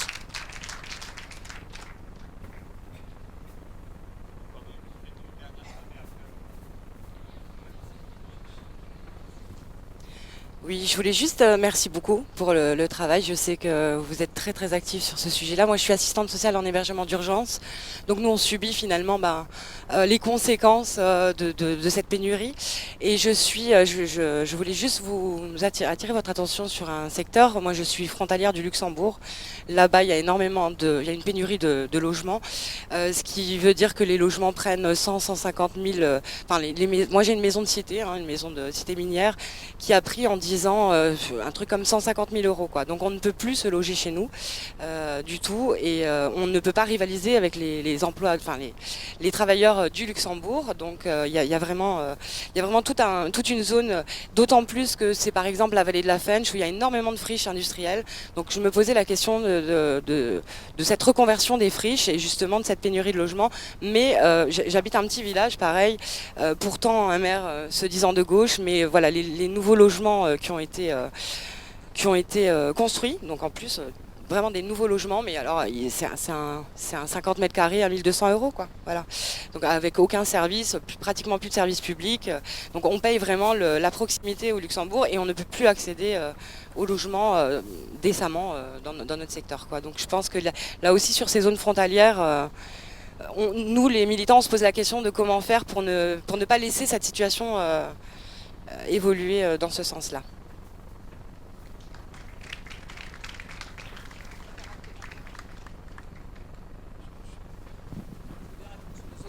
C'est un vrai sujet. Vous avez été plusieurs en fait à évoquer. Il y a le maire, l'ancien maire dans le monde rural, Olivier, qui parlait de la question du zonage. Donc pour ceux qui ne sont pas des experts du sujet, le logement social bénéficie de subventions pour sa production et ces subventions sont différentes selon le type de loyer qui va être produit, c'est-à-dire si ça va être des loyers très sociaux, PLAI, des loyers sociaux plus, ou des loyers qu'on pourrait dire intermédiaires, même s'ils sont largement inférieurs à ce qu'on appelle aujourd'hui le logement intermédiaire, qui s'appelle le PLS. Et puis le deuxième critère, c'est le zonage géographique, mais en fait, je vous rejoins sur 2 points. Premier point, contrairement à ce qu'on peut penser, le besoin de logement social, évidemment, il est très prégnant, très visible dans les grandes métropoles. La question, par exemple, du sujet francilien, où il y a 10 ans d'attente pour un logement, on voit bien qu'il est très prégnant, mais c'est pas parce qu'il est très prégnant dans les grandes métropoles qu'il n'existe pas dans d'autres territoires. C'est pour ça que j'évoquais l'exemple du Pays Basque ou de la Bretagne, par exemple. Mais effectivement, les zones frontalières, c'est un sujet majeur qui n'est pas prégnant dans d'autres territoires. Ce qu'il y a, c'est qu'en face de ça, donc ces aides à la pierre, alors d'abord, elles sont de moins en moins financées par l'État. Elles sont plus financées par l'État, en fait. C'est un prélèvement sur les organismes ou sur le 1% patronal qui fait le financement des aides à la pierre. Mais en plus, elles sont de moins en moins importantes. Donc évidemment, quand vous avez une enveloppe d'aide moins importante, vous ne dites pas je vais baisser les aides, vous dites je vais critériser. Je vais critériser et puis je vais fixer des critères et puis après comme ça je vais prioriser. Et spontanément le critère naturel qui arrive c'est les métropoles. Donc en fait la question si le gouvernement aujourd'hui n'est pas ouvert à un changement du zonage, c'est pas qu'il est pas parce qu'il comprend pas le sujet, mais c'est qu'il sait très bien que si on élargit les zonages et qu'on élargit les zonages sur lesquels il y a de l'aide à la pierre, ça va lui coûter plus cher. Donc c'est ça le sujet. Le sujet c'est pas que les gens n'ont pas pensé à revoir le zonage, c'est vraiment qu'il y a une critérisation qui est destinée à réduire les aides à la pierre. Je voudrais juste, alors je vais peut-être répondre sur la question du droit de préemption et des domaines. Parce que ça, j'ai fait beaucoup d'urbanisme réglementaire dans ma vie, donc ça existe toujours. Les collectivités locales, d'ailleurs quelqu'un l'a évoqué, en évoquant là, peuvent exercer leur droit de préemption et peuvent même déléguer le droit de préemption, si elles n'ont pas les moyens, à un organisme HLM pour produire du logement social. Ce qu'il y a, c'est que c'est pas la collectivité qui fixe le prix, c'est ce qu'on appelle les domaines, c'est France Domaine qui fixe le prix. Et France Domaine fixe le prix, il s'assure que le prix n'est pas spéculatif, n'est pas à la hausse, mais il le fixe le prix en fonction de la valeur de marché. Donc si globalement le marché a beaucoup poussé les prix à la hausse dans le secteur, France Domaine va fixer un prix qui de toute façon va être à la hausse par rapport à ce qui pouvait être 5 ou 6 ans auparavant. Voilà, je ne vais pas répondre sur tous les autres points, je vais laisser sans doute sur la question des logements vacants parce que je sais que c'est un sujet que tu connais bien. Moi je t'ai connu à l'époque du ministère du logement. Quand on occupait des logements vacants, ouais. Alors, oui, donc les logements vacants, il y en a de plus en plus, effectivement, à peu près 3 millions de logements vacants. Ça veut un peu tout dire et rien dire, c'est un logement vacant au sens de l'INSEE, c'est qu'il était vacant au moment de l'enquête de l'INSEE, donc c'est de la vacance souvent frictionnelle entre deux locations, entre deux transactions pendant des travaux, mais il n'empêche qu'il y a quand même quelques centaines de milliers de logements vacants en bon état dans des zones où il y a de la demande qui pourraient être mobilisés. Il y a eu des enquêtes qui disaient qu'il y en a à peu près 200 000 qui pourraient être mobilisés dans les zones tendues et qui étaient en assez bon état et vacants depuis plus de 2 ans. Voilà. Donc là, oui, attention, on a failli perdre un député. Le vrai logement vacant, quoi. Donc évidemment, vous pouvez le squatter. Maintenant, c'est de plus en plus réprimé quand même, et vous risquez de passer sur CNews plusieurs fois par jour pendant pas mal de temps. Donc c'est un risque pour vous. Plus sérieusement, du point de vue de la politique publique. Ah oui. L'idée un peu simple, c'est qu'il faudrait les réquisitionner, évidemment.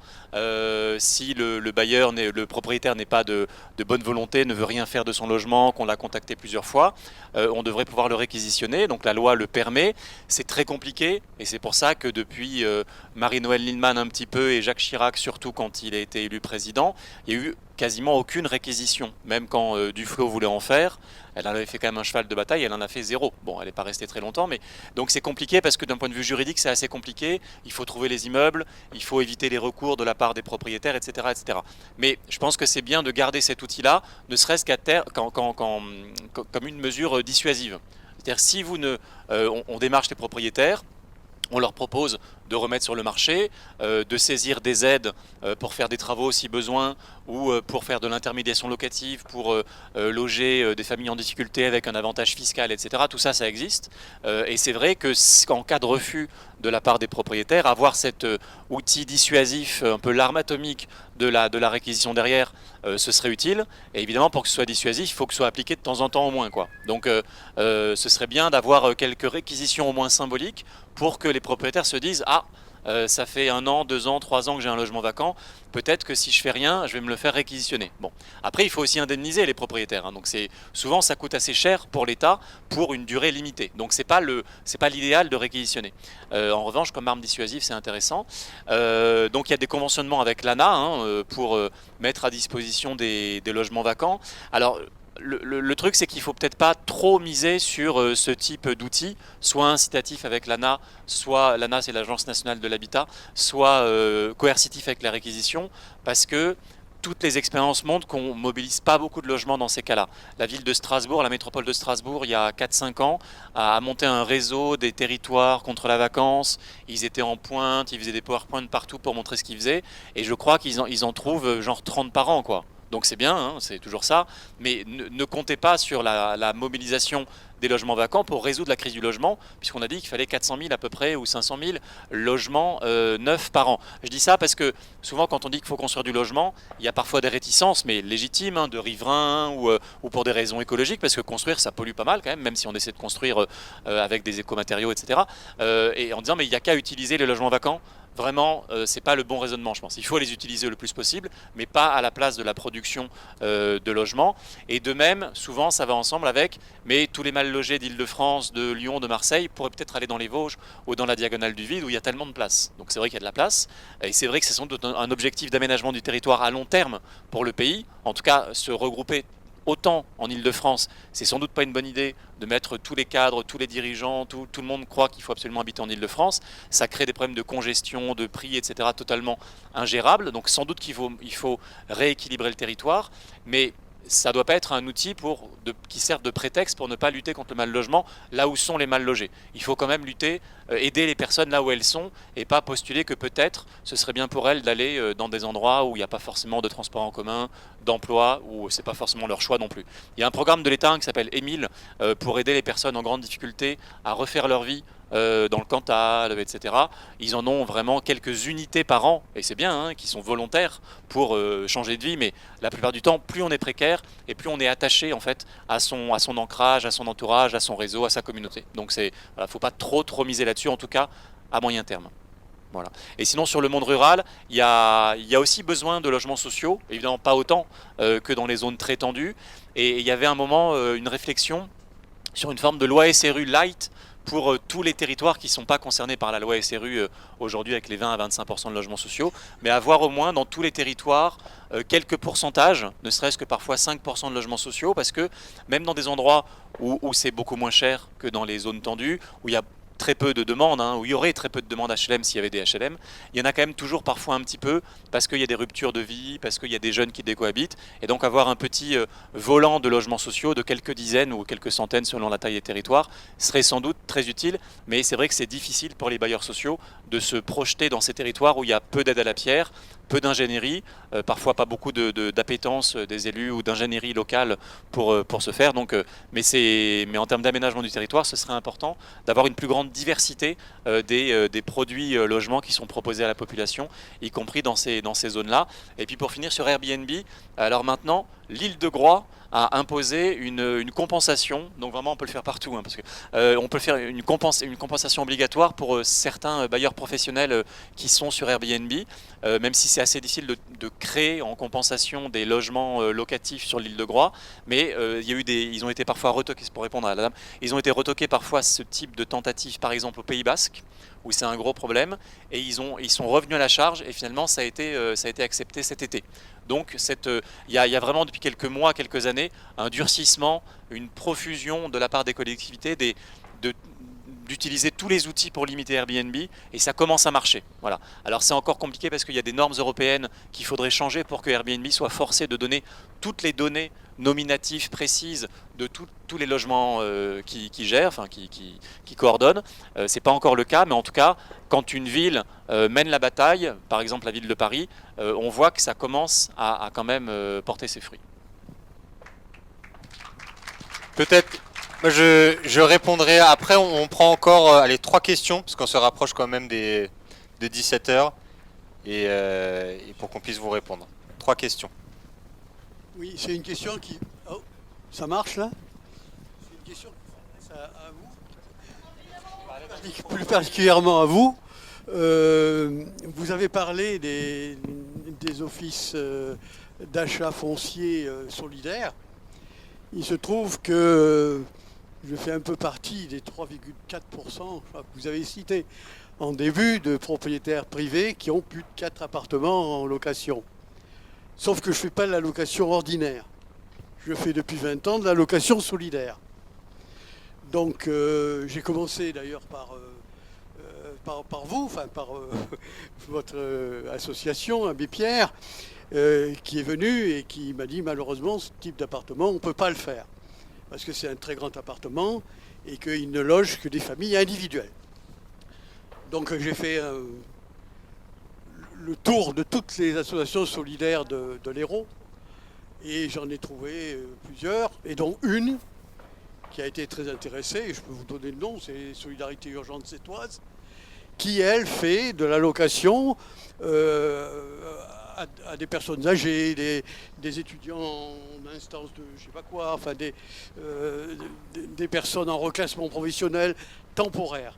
Jamais ne loue plus d'1 an à ces personnes-là. Mais ils louent tout le temps. Mets bien ton micro. Ils louent tout le temps.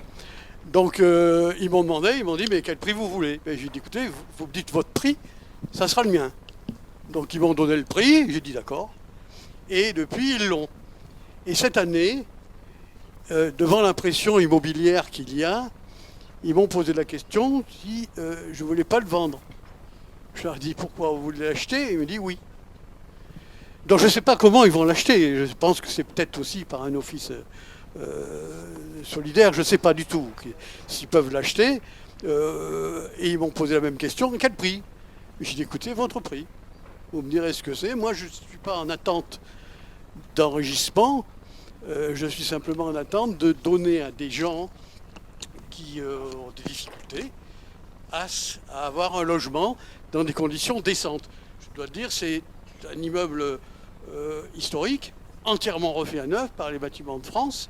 Ça a coûté une fortune. Ça m'a coûté une fortune, mais enfin, c'est pas grave.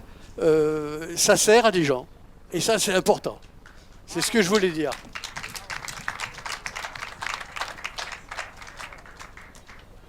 Ben, ça tombe bien, je vais rebondir exactement sur le même sujet, d'avoir un appartement, une petite surface sur Paris qu'on veut mettre en vente, mais qu'on ne veut pas justement une spéculation. Donc on voudrait le vendre à une association qui logerait des personnes en situation de vraiment délicate pour avoir. Donc là, il nous faut une piste pour vendre un T1 à Paris. Merci.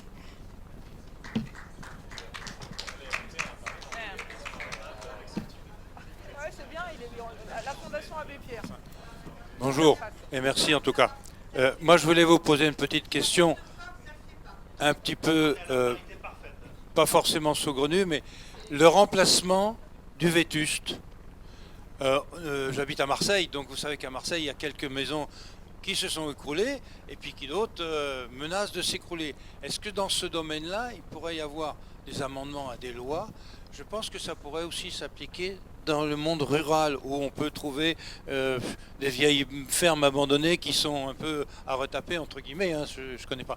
Est-ce qu'on pourrait trouver des arguments législatifs, je parle, pour imposer aux propriétaires, qu'ils soient publics, comme ce qui est arrivé à Marseille, ou privés, comme c'était le voisin à Marseille aussi, de façon à ce que la collectivité ou l'État, je ne sais pas, puisse préempter très vite et pas cher ces endroits pour des petites maisons où, par exemple, on pourrait simplement faire sur 3 étages, rajouter un étage neuf. Avec les techniques modernes, on sait monter facilement en étage dans des endroits. Et ça résoudrait à la fois le prix du foncier, parce qu'à Marseille, on a un gros problème de foncier, et puis, à un moment donné aussi, refaire éventuellement du logement social en faisant de la mixité sociale dans ces domaines-là.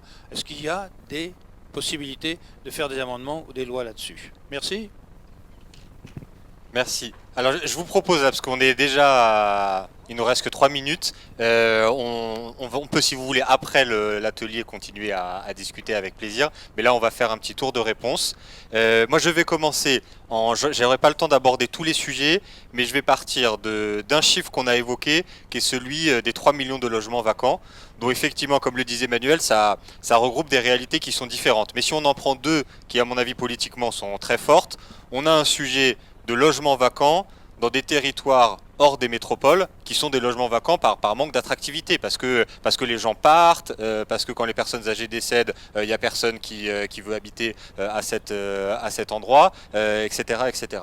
Ça, c'est un sujet qui est lié au sujet qu'on a évoqué, qui est celui de la métropolisation, où effectivement, à partir du moment où on concentre les centres de décision, les richesses dans quelques métropoles, et ben on attire la population dans ces métropoles et on provoque de la désertification ailleurs. Donc il y a la nécessité d'intervenir sur ce sujet par un aménagement du territoire qui soit plus équitable. Mais par contre, moi ce qui me paraît très important, et Emmanuel l'a un peu dit, mais je le redis, il faut faire les choses dans l'ordre. C'est d'abord, on répartit mieux les richesses sur le territoire avec un meilleur aménagement, et les gens vont suivre, vont vouloir s'installer sur ces territoires. Parce que toute stratégie qui consisterait à dire que, vous comprenez, en Ile-de-France, il y a déjà trop de monde, donc on refuse que des gens y construisent leur logement et y vivent, et on espère que c'est par cette contrainte de refuser que les gens habitent en Ile-de-France que ça va provoquer un aménagement du territoire positif. Ça, c'est une stratégie qui, non seulement ne marche pas, mais en plus qui est profondément inégalitaire,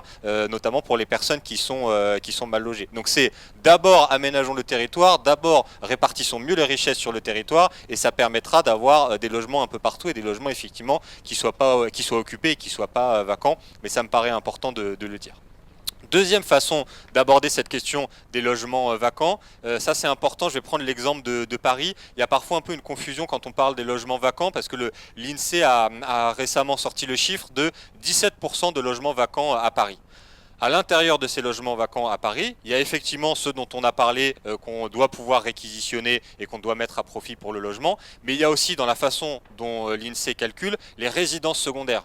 Donc des résidences secondaires, soit pour l'usage personnel des riches, parce que généralement quand on a sa résidence secondaire à Paris, c'est que là franchement on est riche, et d'ailleurs notamment beaucoup d'étrangers, parce qu'on a en gros la classe mondiale de milliardaires qui a son lieu de vacances dans un peu toutes les métropoles qui sont intéressantes, à New York, à Paris, etc.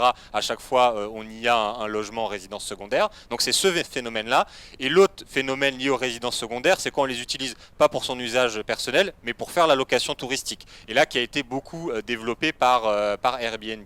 Et pour vous donner un chiffre qui est très frappant, que j'avais noté, je voulais pas qu'on fasse la conférence sans le dire, à Paris, entre 2011 et 2017, donc c'est le moment de l'arrivée d'Airbnb et du développement des plateformes, on a eu 50 600 logements parisiens qui sont passés de la catégorie résidence principale, des gens y vivent, à résidence secondaire, donc bon voilà, soit pour un milliardaire pour ses vacances, soit pour la location touristique. Entre 2011 et 2017, 50 000 logements. Ça fait plus que le nombre de logements sociaux construits à Paris sur la même période. Voilà, pour vous rendre compte de la problématique. Donc là, on a un vrai sujet avec la location touristique sur l'usage du logement. Voilà, à quoi sert le logement? Est-ce que c'est pour que des gens y vivent, et notamment ceux qui doivent travailler dans la métropole pour qu'ils puissent y vivre, ou est-ce que c'est pour faire du tourisme? Et d'ailleurs là, je donne l'exemple de Paris, mais du coup, tu parlais de La Rochelle. Marianne, tu parlais des mouvements sociaux qui avaient lieu dans le Pays Basque, en Bretagne. Cette question, elle est en train de s'élargir, parce qu'on a de plus en plus de territoires qui sont déstabilisés par ce mouvement des résidences secondaires, encore une fois, soit usage personnel, soit pour faire de la location touristique. Et donc on se retrouve, moi je me souviens avoir lu un article du Monde sur La Rochelle qui parlait des étudiants de l'université de La Rochelle qui logeaient au camping parce qu'ils ne pouvaient pas avoir de logement dans la ville, où là les meublés touristiques étaient en train de se développer. Voilà. Pareil en Bretagne, on a eu récemment le procès d'un squatteur, voilà, qui était un travailleur saisonnier en Bretagne, qui dormait dans sa voiture, et qui avait à côté de la voiture où il dormait une résidence secondaire qui était pour le coup alors même en permanence non occupée parce que le propriétaire était un retraité qui pouvait même plus passer ses vacances en Bretagne, et du coup il a squatté la maison pour y vivre. Donc il y a cette question de quel est l'usage du logement qui se pose, qui est très important. Donc ça, il faut qu'on travaille là-dessus. On a déjà des propositions sur la régulation du meublé touristique, des plateformes, etc., qui vont dans ce sens-là. Mais moi je pense qu'il faut qu'on aille un peu plus loin, qu'on apprenne des expériences que tu citais, Manuel, sur en gros comment on met des quotas, des compensations sur les résidences secondaires. Il faut qu'on avance là-dessus, et donc on vous promet qu'en tant que parlementaire, on va travailler là-dessus avec le livret de logement et avec ceux que ça intéresse. Voilà. Est-ce que Marianne, Manuel, sur les dernières questions, on n'a pas répondu à tout, peut-être sur le logement insalubre, mais est-ce que, en 2 mots? Nous, on porte sur le logement insalubre, hein, vous le savez, il y a déjà énormément de lois qui existent. L'arsenal législatif, il est quand même assez fourni, y compris en termes de sanctions. Ce qui pêche beaucoup, notamment à Marseille, c'est de l'application des lois, d'avoir des services d'hygiène de la ville qui soient un peu volontaristes. Nous, on porte quand même une proposition un peu législative qui serait de créer une agence nationale des travaux d'office. Parce que ça, donc vous savez, quand il y a des logements insalubres et que le propriétaire ne répond pas aux injonctions, la collectivité peut faire des travaux d'office et reprendre le coût de ces travaux de manière coercitive, hein, sur les finances du propriétaire. Quelques villes le font, par exemple Paris a fait ça de temps en temps, assez peu, mais ils le font, mais c'est très compliqué juridiquement, etc. Et donc la plupart ne le font pas du tout. Avoir une agence nationale qui viendrait en appui des collectivités qui veulent faire, hein, c'est pas l'État qui viendrait se substituer, mais une sorte de pool de professionnels des travaux d'office face aux propriétaires récalcitrants, ce serait assez utile. Et là encore, ce ne serait pas pour résorber les 600 000 logements indignes avec des travaux d'office, parce que c'est quand même compliqué, mais ça donnerait quand même un peu comme la réquisition. Si vous n'agissez pas, on agira à votre place et on prendra l'argent dans votre poche. Je voudrais juste finir, parce qu'il y a beaucoup de sujets qui ont été évoqués, qui sont par exemple, on a évoqué la réquisition, on a évoqué le droit de préemption, vous avez parlé, on n'a pas beaucoup parlé, mais c'est un vrai sujet, la question des travaux dans les copropriétés dégradées. Et vous dire que la fiscalité sur le foncier, notamment la rétention foncière, je vais prendre cet exemple-là, juste pour finir, parce que ça renvoie à des questions un peu plus générales. Sur la fiscalité foncière, il y a eu beaucoup d'amendements, je pense à un député qui s'appelait Daniel Goldberg, qui a extrêmement essayé de travailler pour augmenter la fiscalité sur le foncier non utilisé, et aucun de ces amendements n'a jamais passé la barre du Conseil constitutionnel, parce qu'en fait on se trouve confronté, et c'est un vrai sujet un peu plus théorique, mais on se trouve confronté à la question du droit de propriété, qui est un principe constitutionnel, comme vous le savez, puisqu'il fait partie de la Déclaration des droits de l'homme. Et je le dis parce qu'on avait beaucoup travaillé avec Claude Dillin, qui était le maire de Clichy-sous-Bois, sur cette question des copropriétés dégradées, et est-ce qu'on pouvait exproprier pour pouvoir faire des travaux de force dans ces copropriétés dégradées. Et on a aussi beaucoup peiné, hein, sur cette question du droit de propriété pour trouver des angles législatives. Et c'est d'autant plus dommage que quand on revient aux origines du droit de propriété, c'est un droit, pour finir là-dessus, c'est un droit de propriété à la terre, et c'est un droit de propriété pour pouvoir, c'était à la Révolution française, pour pouvoir avoir une autonomie alimentaire en fait. Hein. Et c'est absolument pas. Et maintenant, le droit de propriété est souvent utilisé pour contrecarrer tous les dispositifs de régulation du secteur du logement et du secteur de l'immobilier. Et c'est un vrai sujet de fond et un sujet un peu plus de théorie du droit que je vous livre. Eh ben merci Marianne pour cette conclusion, cette ouverture. On va s'arrêter là pour être dans les temps. Désolé pour ceux qui voulaient intervenir et qui n'ont pas pu le faire. Mais en tout cas, merci beaucoup d'avoir participé à cette conférence. J'espère que ça vous a intéressé. Et voilà, vous l'aurez compris, on continue à travailler sur le sujet au Parlement et ailleurs. Merci à tous.